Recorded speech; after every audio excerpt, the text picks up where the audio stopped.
Cuando alguien habla de historias de pueblo, se imagina cotilleos entre vecinos, celebraciones parroquiales o viejas leyendas transmitidas de generación en generación.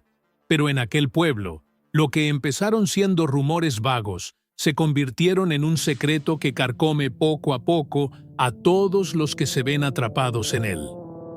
El punto de partida fue una fábrica en las afueras del barrio, una enorme estructura con paredes oxidadas y un olor químico que impregnaba la ropa de cualquiera que pasara por allí.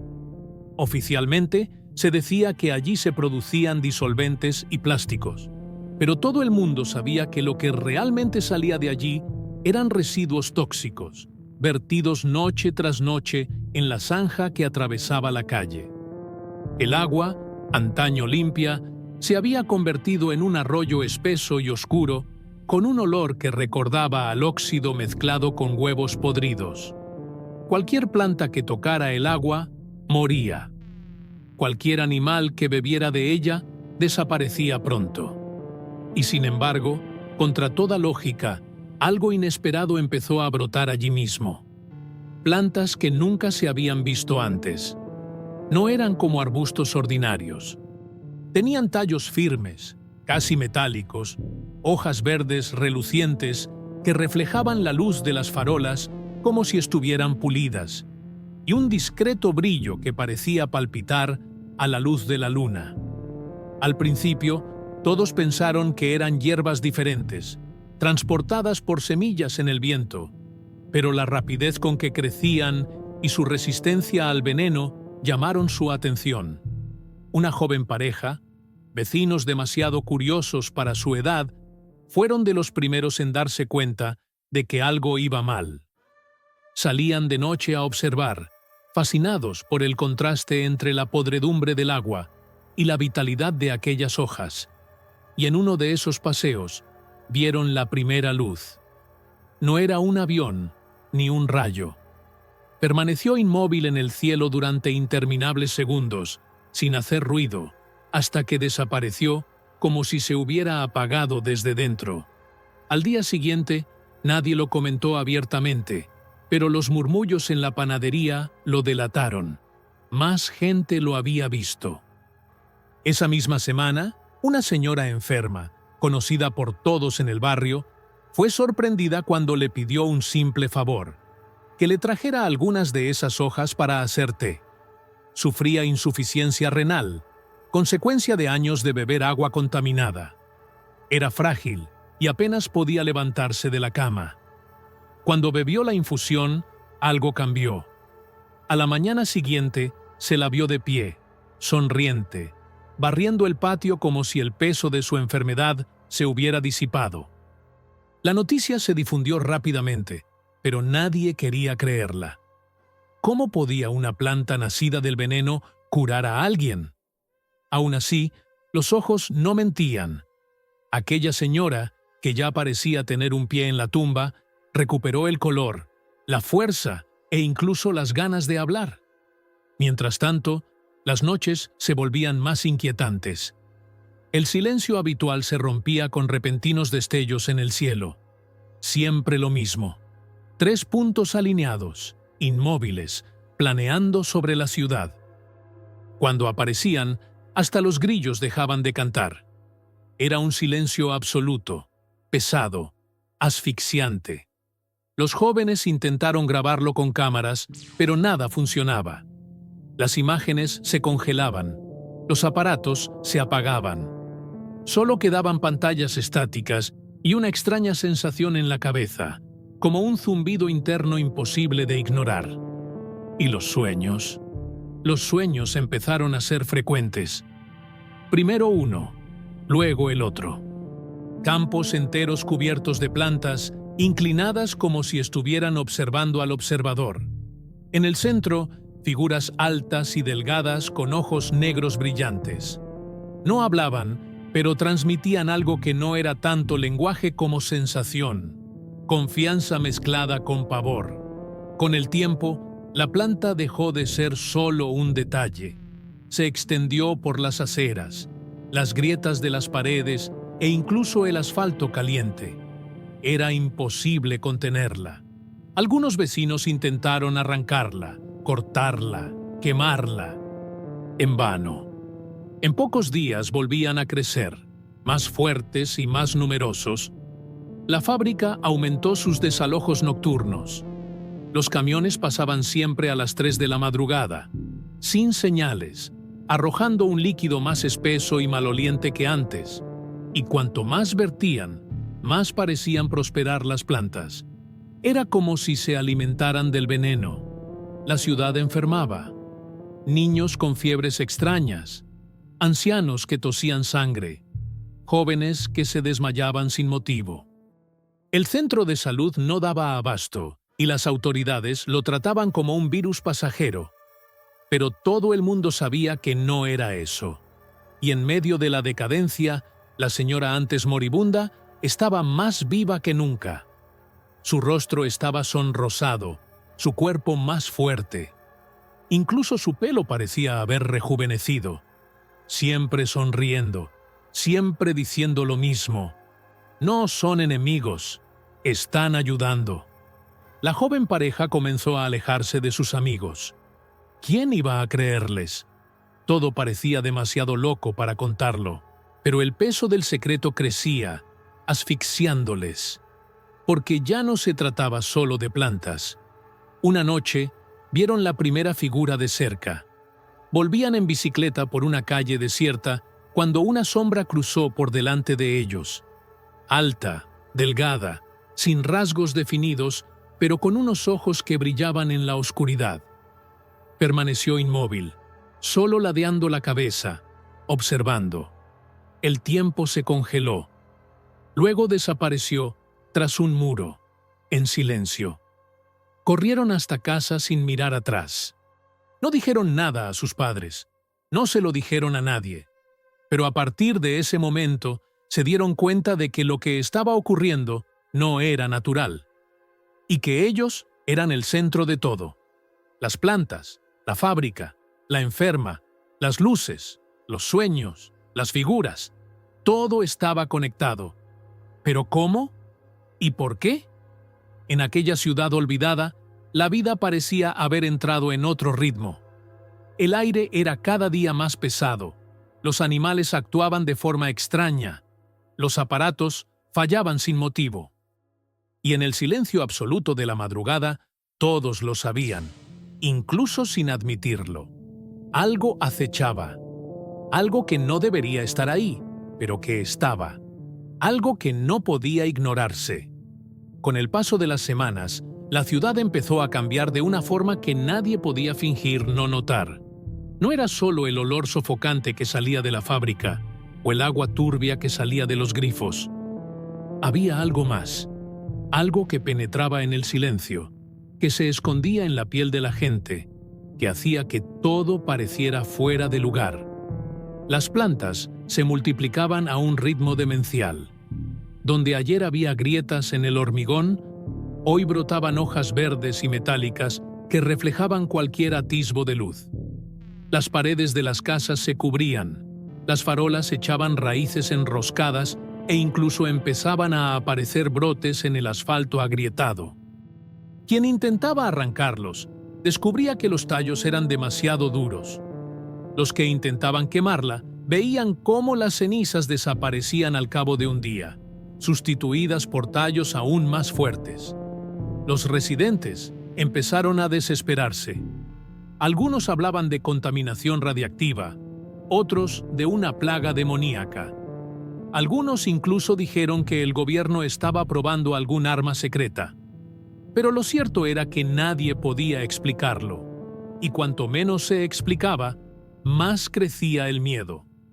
Mientras todos caían enfermos, solo una persona parecía ir a contrarreloj. La señora que antes había estado enferma estaba más viva que nunca. Fuerte, sonrojada, rejuvenecida.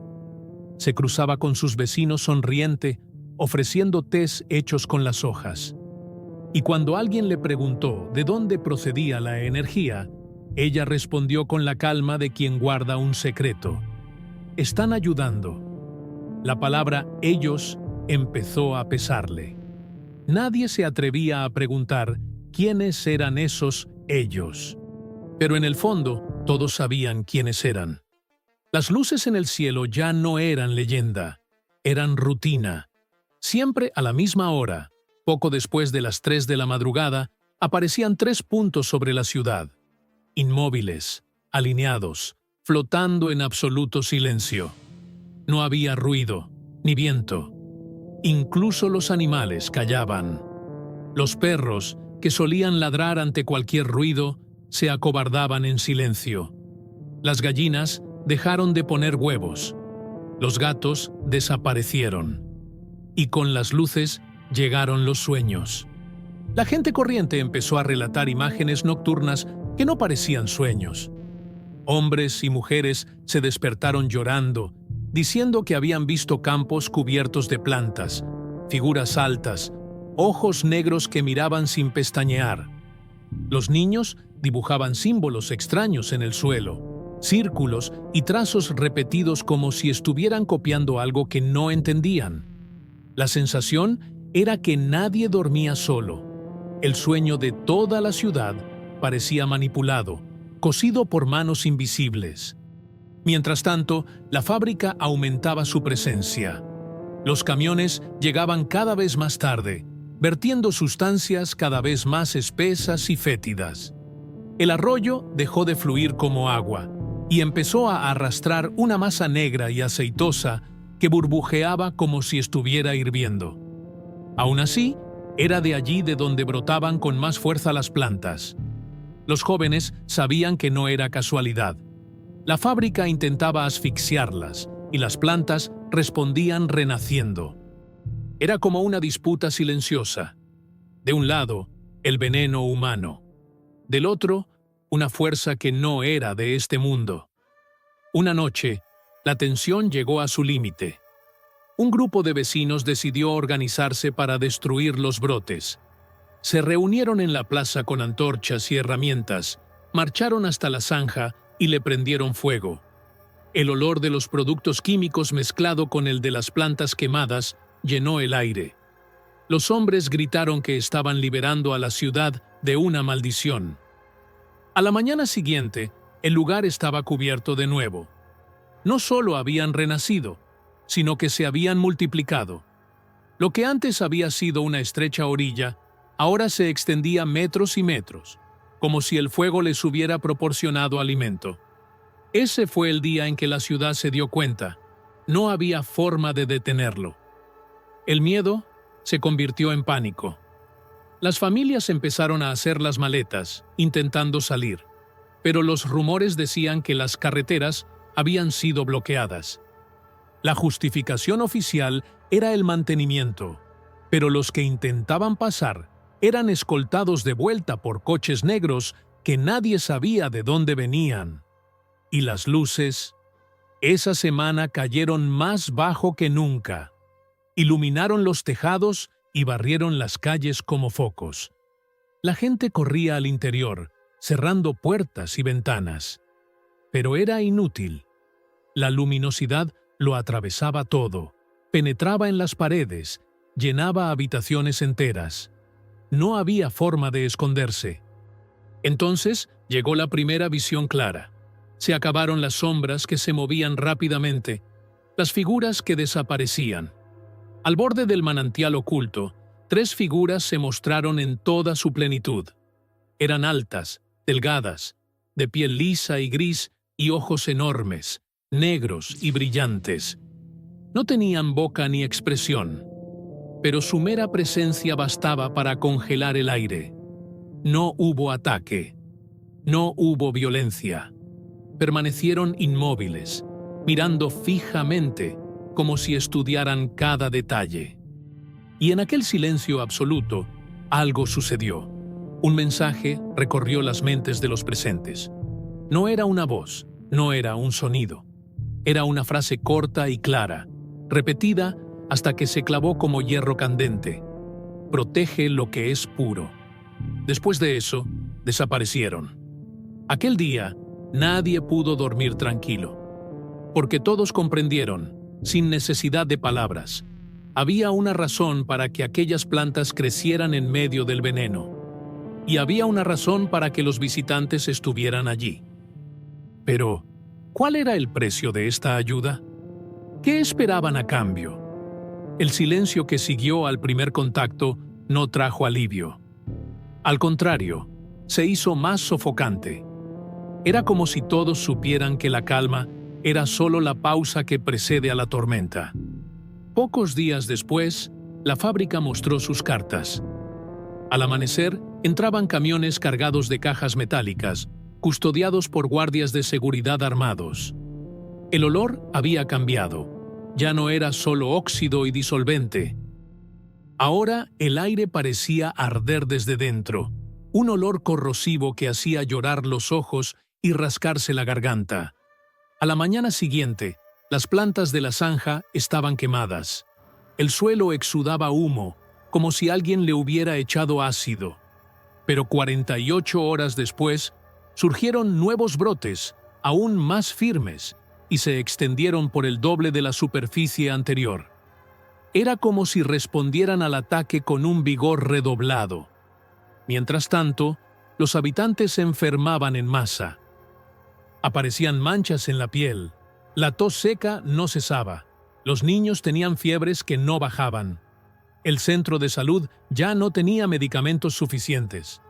La explicación oficial era siempre la misma. Virus, contaminación del agua común, nada alarmante. Pero ya nadie lo creía. En este clima se produjo la primera desaparición. Un empleado de la fábrica no volvió a casa. La empresa dijo que había dimitido y estaba de viaje. Su mujer juró que era mentira. Pocos días después, también desapareció un vigilante nocturno. Los rumores crecían. Gente llevada a la fuerza, amenazas veladas, y cada noche el coche negro merodeaba por las calles, silencioso, deteniéndose durante minutos delante de algunas casas. La ciudad estaba atrapada entre dos enemigos invisibles. Por un lado, el veneno humano. Por otro, una presencia que nadie podía comprender. Fue entonces cuando los jóvenes descubrieron el manantial oculto. Siguiendo la línea de plantas que parecía adentrarse en la espesura detrás de la fábrica, llegaron a un manantial cristalino, rodeado de decenas de brotes incandescentes. Allí, la vegetación era más viva, más densa, como si fuera el corazón de todo. Y aquella noche, frente al manantial, volvieron los visitantes. 3 figuras descendieron en la luz blanca, inmóviles, imponentes. No había hostilidad, pero tampoco calidez.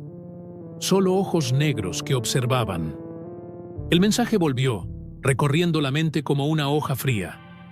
Protege lo que es puro. En ese instante, aparecieron imágenes sin permiso. Ciudades ahogadas por el humo, ríos muertos, niños llorando entre las ruinas, y luego un contraste brutal. Campos verdes, agua limpia, plantas floreciendo en lugares donde nada más debería crecer.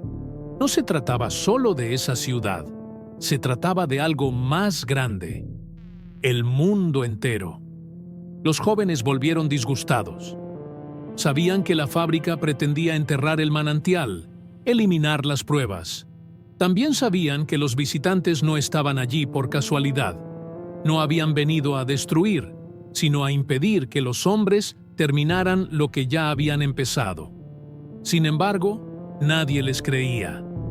Padres, vecinos, amigos, todos se reían, lo llamaban delirio. Y sin embargo, el peso de la responsabilidad estaba ahí, aplastándoles. Pocos días después, ocurrió lo inevitable. En mitad de la noche, el ruido de las excavadoras cortó el silencio. Camiones cargados de tierra y piedra avanzaban sobre el manantial. Los focos se encendieron. Hombres enmascarados vertieron bidones de productos químicos en el suelo. La orden era simple: enterrar, eliminar, olvidar. Los que estaban cerca corrieron a mirar escondidos. Los corazones latían como tambores. Las plantas fueron aplastadas, arrancadas de raíz, quemadas con fuego y gasolina. El olor era insoportable. Algunos residentes lloraban en silencio, otros rezaban. Y entonces el cielo respondió. 3 puntos descendieron a la vez, colocándose sobre las máquinas. La luz era tan intensa que el suelo tembló. Los motores se apagaron, los focos estallaron, los camiones se pararon como chatarra. Se hizo el silencio absoluto. Unas figuras se materializaron entre los hombres, altas, grises, con ojos que brillaban como carbones encendidos. Caminaban despacio, sin prisa. Cada paso era suficiente para congelar a cualquiera que estuviera cerca. Los trabajadores dejaron caer sus herramientas. Algunos cayeron de rodillas, otros huyeron sin mirar atrás. El suelo empezó a resquebrajarse. De las grietas surgieron tallos como serpientes verdes, enroscándose alrededor de las excavadoras, cubriendo las ruedas, tragándose el hierro. En pocos minutos, las máquinas quedaron sepultadas por la vida vegetal. Y en medio de todo ello, una sensación se apoderó de los que observaban. No era destrucción gratuita, era defensa. Era como si un cuerpo vivo reaccionara a una agresión. El mensaje estaba claro. A la mañana siguiente, la fábrica estaba cerrada. Ningún empleado se presentó. Las puertas estaban cerradas y las ventanas tapiadas. Todo el barrio hablaba, pero nadie se atrevía a acercarse. ¿Y el manantial? Estaba intacto. El agua corría clara, cristalina, rodeada de un muro de plantas que brillaban bajo el sol como si fueran de cristal. El miedo creció, porque ahora no se podía negar. No eran rumores, no eran sueños. Los visitantes estaban allí, actuando delante de todos, y lo que pasaría después, nadie lo sabía. Después de la noche en que las máquinas fueron tragadas por la propia tierra, la ciudad nunca volvió a ser la misma. La fábrica cerró sus puertas sin dar explicaciones. Ningún empleado apareció al día siguiente, ningún coche entró ni salió. El edificio, siempre lleno de ruidos metálicos y humo, se sumió en un silencio absoluto. Pero el aire no se hizo más ligero. Al contrario, parecía cargado, como si en cualquier momento algo invisible pudiera revelarse ante todos. Los residentes empezaron a hablar en voz baja, como si temieran ser escuchados por alguien que no fueran ellos mismos. En cada esquina se oían susurros sobre desapariciones. Gente que salía a trabajar y nunca volvía. Familias enteras que recogían sus pertenencias y desaparecían en mitad de la noche. Y cuando se preguntaba a las autoridades, la respuesta era siempre la misma: nada. Pero todo el mundo lo sabía. El coche negro seguía merodeando, silencioso, sin matrícula, aparcando durante largos minutos delante de las casas. Nadie se bajaba, nadie se subía, solo observaban. A medida que crecía el miedo, algo inesperado sucedía en el manantial. Las plantas se multiplicaron a un ritmo imposible. En menos de una semana, formaron un círculo cerrado alrededor del manantial, un muro viviente que nadie podía atravesar. Quien intentaba cortarlas se encontraba con tallos duros como el hierro. Quien intentaba quemarlas se encontraba con llamas que se apagaban solas, como tragadas por su propia savia. Y el agua brillaba. No solo reflejaba el sol. Por la noche, bajo la luna, emitía un suave resplandor azul verdoso, como si estuviera viva. Fue entonces cuando muchos empezaron a creer que la enferma tenía razón. No era una maldición, no era veneno, era protección. Pero la protección tenía un precio. En la misma semana, los casos de enfermedad aumentaron. Niños que tosían sangre, adultos con llagas en la piel, ancianos que enloquecían con incesantes dolores de cabeza. La ciudad estaba al borde del colapso. El hospital improvisado no tenía más camas, y los médicos huían de sus responsabilidades. Y en contraste, la antaño débil señora caminaba por las calles con paso firme, rejuvenecida, sonriendo como quien guarda un secreto imposible de llevar. Muchos la temían, otros la envidiaban, pero nadie podía negarlo. Ella era la prueba viviente de que aquellas plantas contenían algo más allá de lo comprensible. El silencio de las madrugadas se rompía con el mismo ritual. Siempre a las 3:20 de la madrugada, las luces descendían sobre el manantial. 3 puntos alineados, inmóviles, iluminaban el círculo de plantas. Y junto con la luz, los visitantes. No hablaban, nunca hablaron. Se limitaron a mirar, inmóviles, mientras las plantas se levantaban como respondiendo a su presencia. Algunos lugareños que se aventuraron a observar volvieron disgustados, jurando que habían visto imágenes en sus mentes. Ríos limpios, bosques renacidos, ciudades cubiertas de verde. Otros vieron lo contrario, humo que lo ahogaba todo, mares muertos, niños llorando en silencio. Era como si cada uno hubiera recibido una advertencia diferente. Y lo más inquietante era que todos entendían de algún modo el mismo mensaje: protege lo que es puro. El problema era que nadie sabía cómo.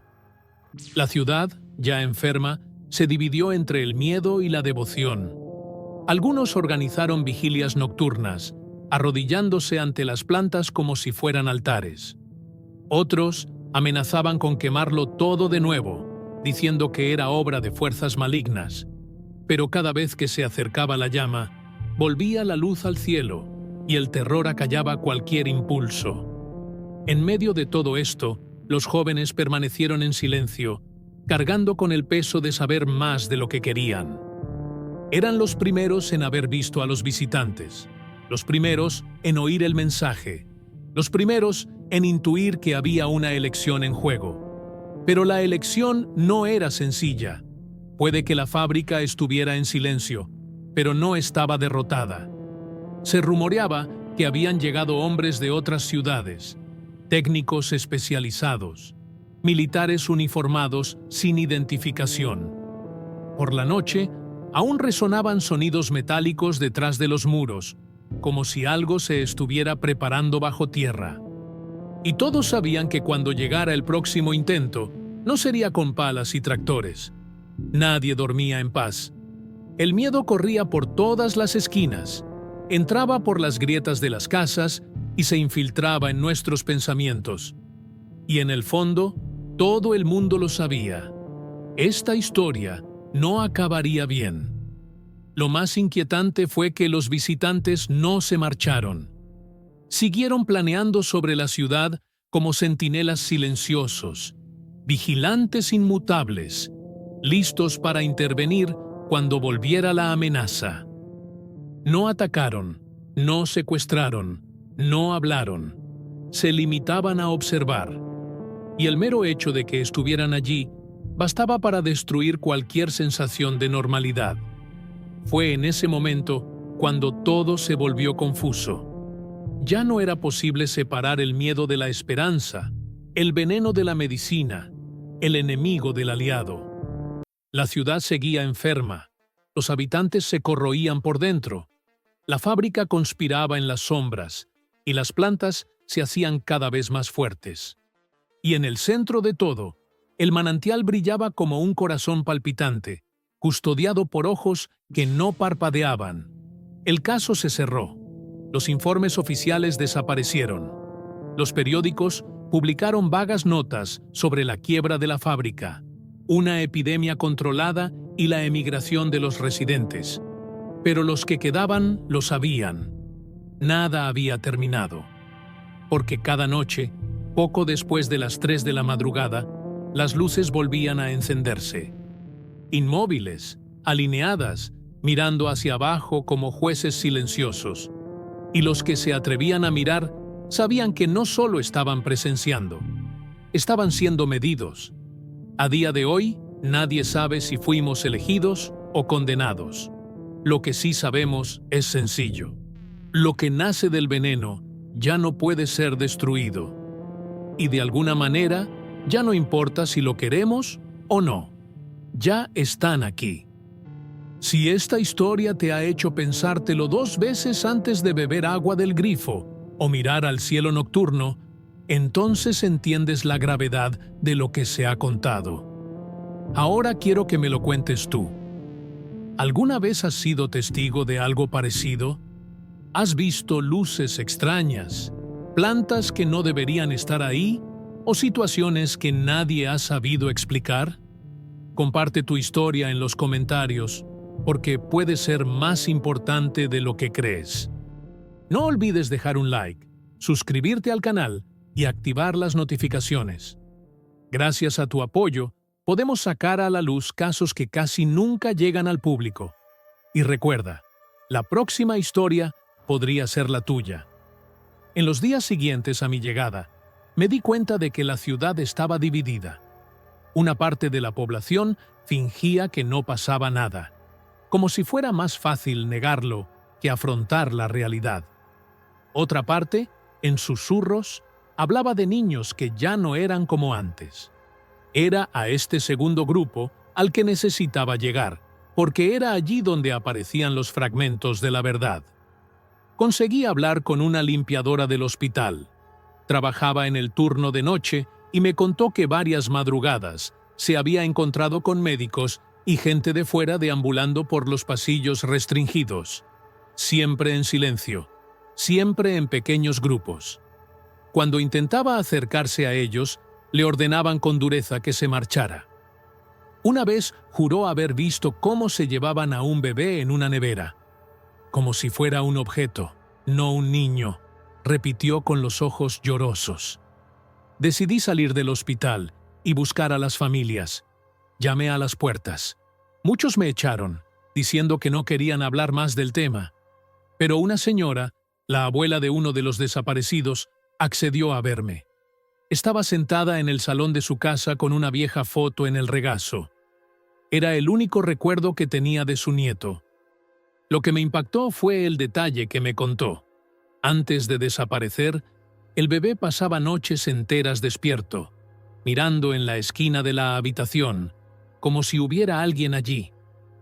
El padre pensó que eran imaginaciones suyas, pero la madre confesó sentir escalofríos, como si una presencia invisible compartiera el espacio con ellos.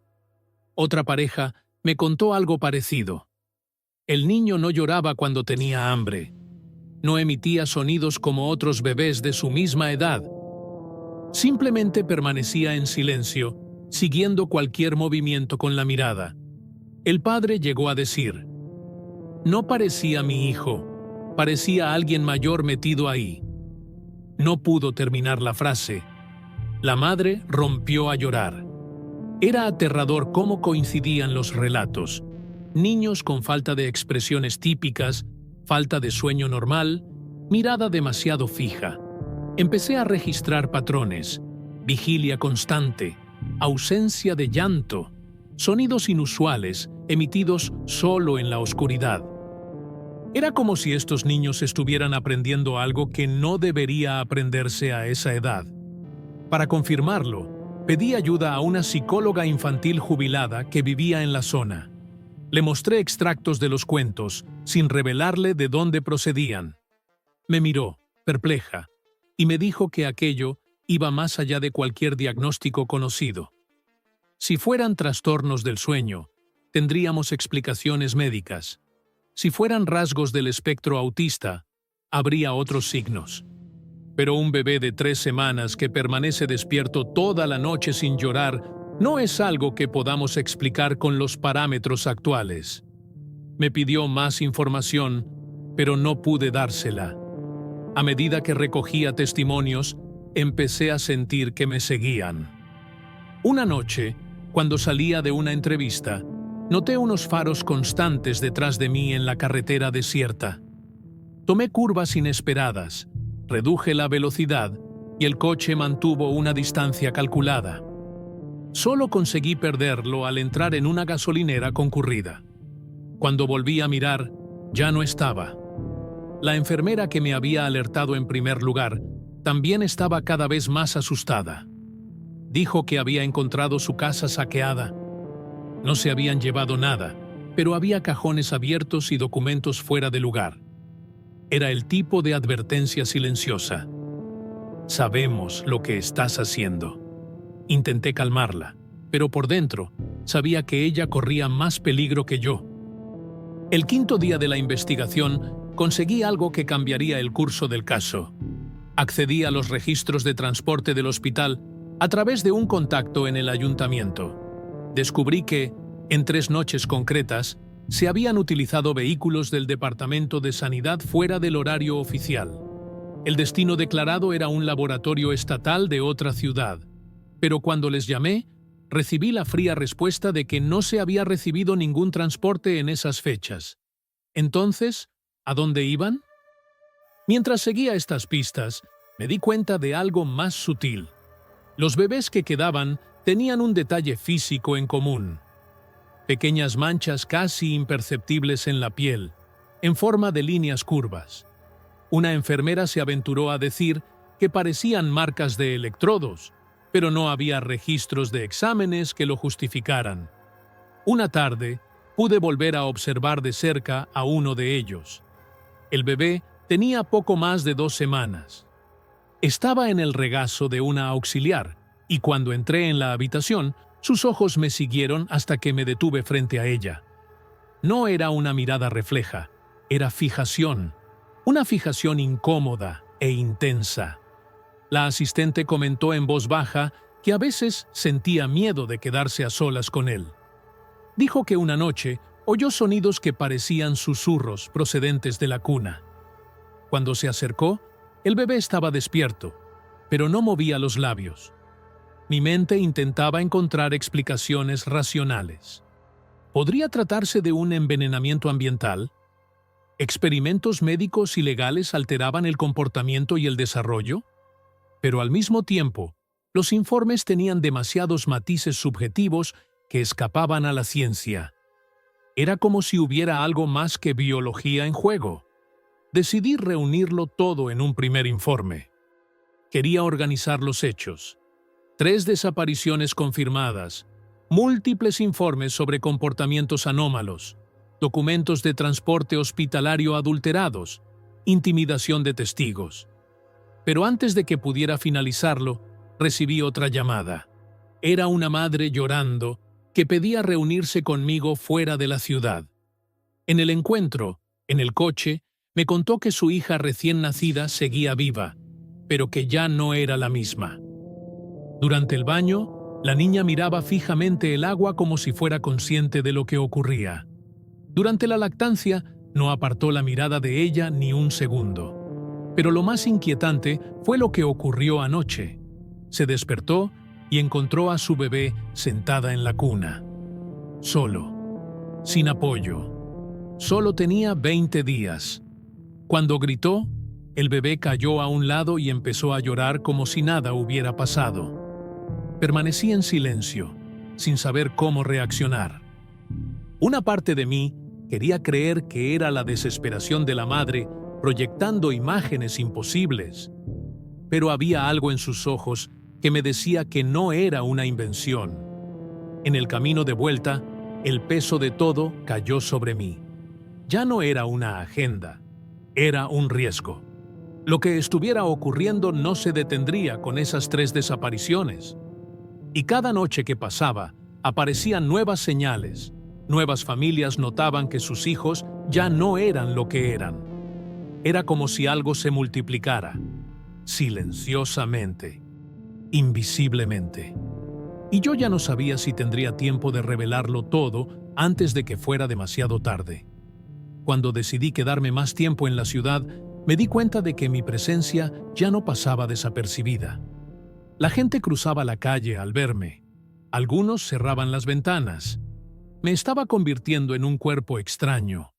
Alguien que acarreaba preguntas que nadie quería responder. Esto no hacía sino reforzar la sensación de que me acercaba a algo que todos preferían mantener enterrado. En la mañana del 6º día, recibí un sobre deslizado por debajo de la puerta de mi habitación de hotel. Dentro, solo había 2 hojas impresas, copias de informes médicos. Ambos contenían las palabras paciente no concluyente, seguidas de observaciones genéricas sobre patrón de sueño atípico y respuesta inusual a estímulos auditivos. La rareza estaba en los nombres. Ambos documentos se referían a bebés oficialmente desaparecidos. ¿Cómo podían aparecer en los informes después de las fechas de las desapariciones? Esto me llevó a pensar que quizá los desaparecidos no estaban muertos, sino en algún lugar, en observación. El hospital no respondía, la policía negaba cualquier implicación, pero el papeleo estaba claro. Alguien seguía vigilando a esos niños. Decidí ejercer más presión. Convoqué una reunión con el director del hospital, con el pretexto de escribir un artículo sobre los avances en la planta de pediatría. El hombre, de mediana edad, mantenía el rostro duro, pero sus manos mostraban signos de nerviosismo. Cuando le pregunté directamente por las desapariciones, se reclinó en su silla y se limitó a decir: «No hubo desapariciones, fueron traslados autorizados». Le pedí ver la documentación. Me respondió que se había presentado ante las autoridades superiores. Le pregunté por los informes que había recibido. Se quedó inmóvil un segundo, sonrió con tristeza y dijo: «Usted no debería tener acceso a eso». Me fui con la certeza de que se trataba de algo que iba más allá de la ciudad. Por la tarde, volví a ver a la madre que me había dicho que había visto a su hija sentada en el catre.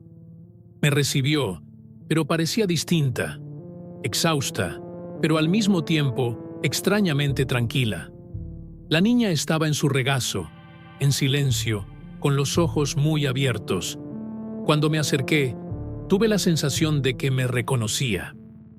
Su mirada no estaba dispersa, era fija, directa, como si allí hubiera comprensión. Susurré algo banal, como quien intenta romper el hielo, y juro que vi que la boca del bebé se movía de la forma más leve, casi como si imitara la articulación de las palabras. La madre comentó que, desde nuestro último encuentro, el bebé no había llorado ni una palabra. No se quejaba, no sonreía, solo observaba. A veces, de madrugada, emitía sonidos que parecían sílabas inconexas, pero dichas en secuencia. «No es el sonido de un bebé», me decía. «Es como si intentara formar frases». Con cada nueva afirmación, mi mente racional luchaba contra lo absurdo, pero la repetición de los patrones hacía imposible negarlo. No era histeria colectiva, no eran exageraciones. Algo estaba ocurriendo, y estaba ocurriendo en silencio, dentro de casas normales. Mientras escribía esta información, mi teléfono vibró. Era un mensaje no identificado.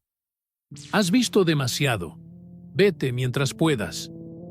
Estuve despierto toda la noche revisando todo. Documentos manipulados, intimidación, testigos contradictorios, y en el centro de todo, bebés que no actuaban como bebés. Pensé en rendirme, pero cada vez que recordaba los ojos fijos de aquellos niños, sentía que si me detenía, estaría dejando pasar algo monstruoso sin oponer resistencia. 2 días después, me hice con una grabación. Un empleado del hospital, dispuesto a ayudar, me entregó una copia de las cámaras de seguridad internas. Era temprano por la mañana. El vídeo mostraba la sala de neonatos. 3 cunas en fila. En un momento dado, los monitores cardíacos empezaron a fallar. Los sonidos se volvieron intermitentes. La cámara captó interferencias estáticas, pero en medio del ruido, durante unos segundos, se pudo ver una sombra proyectada contra la pared. No correspondía a nadie de la sala. Era alta, delgada y desaparecía tan rápido como aparecía. Mostré el vídeo a 2 técnicos diferentes, sin revelar el contexto. Ambos confirmaron que no se trataba de un fallo ordinario del equipo. «Parece una superposición externa», dijo uno de ellos. La pregunta que me corroía era, ¿superposición de qué? Las noticias que llegaban de las familias no hacían más que aumentar la angustia. Una madre informó de que su bebé ya no aceptaba leche, pero su peso se mantenía estable, como si no necesitara alimento. Otro padre describió cómo, cuando miraba a su hijo, se sentía como si fuera él quien estaba siendo observado. No puedo explicarlo. Es como si estuviera delante de alguien que sabe cosas que yo no sé. Estos relatos estaban llenos de emoción, pero no se podían desestimar sin más. Me enfrentaba a un fenómeno colectivo, y cuanto más investigaba, más me convencía de que alguien o algo estaba impulsando un proceso. No un accidente, no una coincidencia, un proceso. Una noche, decidí volver al hospital sin avisar. Utilicé la entrada trasera, acompañada por la enfermera que me había avisado al principio. Los pasillos estaban casi vacíos. Solo el eco de los pasos nos acompañaba. En la sala de neonatos, la sensación de vacío era asfixiante. 3 bebés dormían en cunas, inmóviles. Me acerqué a uno de ellos. De repente, sus ojos se abrieron, fijos en los míos. No hubo reacción de sorpresa, solo fijación. Me quedé tan paralizado que perdí la noción del tiempo. Fue entonces cuando me di cuenta. No había pestañeado, ni una sola vez. La enfermera me tiró del brazo con nerviosismo. Me dijo que unos días antes, otro miembro del personal había jurado que había visto a uno de los bebés mover los labios durante un cambio de pañales, como si intentara articular sonidos, pero delante de otras personas estaba completamente en silencio. Me fui con la certeza de que estos comportamientos eran solo la superficie. Ocurría algo más profundo. Volví al hotel y encontré otro sobre esperándome. Esta vez contenía una sola palabra escrita en mayúsculas. Continuidad. Aquella noche no pude dormir.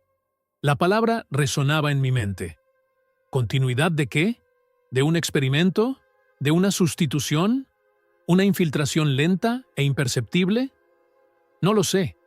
Pero lo que sí sé es que la línea entre lo natural y lo innombrable ya había sido cruzada. Y lo que tenía delante no era solo un caso, era el presagio de algo que no debería existir. En ese momento ya no había vuelta atrás. No era un mero observador, estaba dentro del caso, arrastrado a un terreno en el que ninguna explicación sería suficiente. Lo que me encontré durante las últimas noches en el campo fue tan inquietante que incluso ahora dudo en contarlo. Pero si no lo hago, será como si nunca hubiera ocurrido. Y quizá eso es exactamente lo que quieren. Silencio. Recibí una llamada anónima hacia medianoche. Una voz metálica y apagada me dijo una sola dirección y colgó. Era una calle apartada, casi en las afueras de la ciudad, rodeada de descampados y cobertizos abandonados. Fui solo. El viento frío parecía soplar sobre el asfalto vacío. El edificio indicado era un viejo almacén, con las ventanas rotas y las paredes arañadas con grafitis. No parecía haber nadie. Entré con la linterna en la mano. El olor metálico del lugar era extraño, como a óxido mezclado con algo químico. Caminé por los oscuros pasillos hasta que oí un sonido bajo y rítmico procedente de una de las habitaciones. Cuando me acerqué, me di cuenta de que no estaba sola. Había 5 cunas improvisadas en el centro, iluminadas únicamente por una lámpara colgante. En su interior, recién nacidos en absoluto silencio. Pero no era un silencio ordinario. Era ausencia total, ausencia que parecía expandirse en el aire. Los bebés estaban despiertos, con los ojos abiertos, fijos, mirando al techo como si estuvieran conectados a algo invisible. Ninguno se movió cuando entré. Ninguno reaccionó a la luz. De repente, uno de ellos giró lentamente la cabeza hacia mí. Luego otro. Y otra más. Hasta que todas me miraron al mismo tiempo. Un escalofrío brutal me recorrió la espalda. Era imposible no sentir que había una conciencia detrás de aquellas pupilas demasiado pequeñas para soportar tanto peso. Antes de que pudiera reaccionar, unos pasos resonaron detrás de mí. Aparecieron dos hombres con batas de laboratorio, seguidos de alguien a quien reconocí de inmediato: el director del hospital. No se sorprendió al verme. Se limitó a decir, en un tono gélido: «Usted no debería estar aquí». Le pregunté a qué venía aquello. No contestó. Se acercó a uno de los catres, ajustó un monitor portátil conectado al bebé y anotó algo en un portapapeles. Los demás hombres me ignoraron, como si mi presencia fuera irrelevante. En ese momento me di cuenta. No me enfrentaba a un secreto que había que proteger por miedo. Me enfrentaba a algo que ellos creían inevitable. Me fui con más preguntas que respuestas, pero no podía dormir. La visión de esos bebés me atormentaba. Al día siguiente, volví a ver a la enfermera que me había avisado. No había ido a trabajar. La llamé varias veces. No contestaba. Unos días más tarde, me enteré de que había dimitido y abandonado la ciudad. Nadie sabía a dónde había ido. Seguí buscando por mi cuenta. Empecé a contrastar datos con las oficinas de registro de las ciudades vecinas. Descubrí que las tasas de natalidad habían cambiado de forma extraña. Menos inscripciones de las esperadas, pero sin una justificación clara. Era como si todo un porcentaje de recién nacidos estuviera siendo borrado de las estadísticas. Una mañana temprano, me desperté al oír golpes en la puerta del hotel. Cuando abrí, no había nadie. Solo un paquete en el suelo. Dentro había un casete. La encendí y oí el llanto de un niño. Pero al cabo de unos segundos, el llanto se convirtió en sonidos articulados, casi como palabras. La voz era pequeña, pero tenía cadencia. No pude escuchar hasta el final. Sonaba demasiado mal. Le di la cinta a un conocido experto en audio. Me llamó 3 días después, disgustado. Dijo que había manipulaciones, pero no edición. «No sé cómo explicarlo», repitió. «No es humano, pero tampoco sintético. Parece un intento». Con cada nueva pieza, mi convicción crecía. No se trataba solo de secuestros. Era un proceso continuo, algo que se había hecho regularmente, en diferentes lugares, pero siempre con el mismo patrón. Bebés que desaparecían. Otros se quedaban. Los que se quedaban no eran los mismos. Y entonces llegó el acontecimiento final, el que lo cambió todo. Una madre me llamó a su casa a toda prisa. Me dijo que su hijo era demasiado diferente. Entré y encontré al bebé tumbado en su cuna. Tenía los ojos fijos en mí. Cuando me acerqué, abrió la boca. No para llorar, sino para articular un sonido que, por absurdo que parezca, sonaba como una palabra. Corta, ronca, pero clara. «Vuelve». Mamá gritó. Di un paso atrás. El bebé cerró los ojos y volvió al silencio absoluto. No sabía qué decir. No sabía qué anotar. A partir de entonces, mi investigación perdió terreno. En los días siguientes, las desapariciones cesaron. O tal vez se silenciaron. El hospital retomó su rutina. Las familias empezaron a negarlo todo. Los que antes me buscaban, ahora me evitaban. Era como si toda una capa de olvido se hubiera impuesto en la ciudad. Me fui con más miedo que respuestas. Guardé informes, grabaciones y fotos. Pero a día de hoy, me pregunto si hice bien en no entregar nada a las autoridades. Quizá yo mismo estaba siendo vigilado, monitorizado, puesto a prueba. Y lo que más me atormenta no son los bebés que desaparecieron, sino los que se quedaron, los que crecieron. Porque si tenían razón, entonces siguen con nosotros. Si has llegado hasta aquí, necesito que me digas lo que piensas. ¿Crees que casos así ocurren de verdad? Deja un comentario. Tu participación es crucial.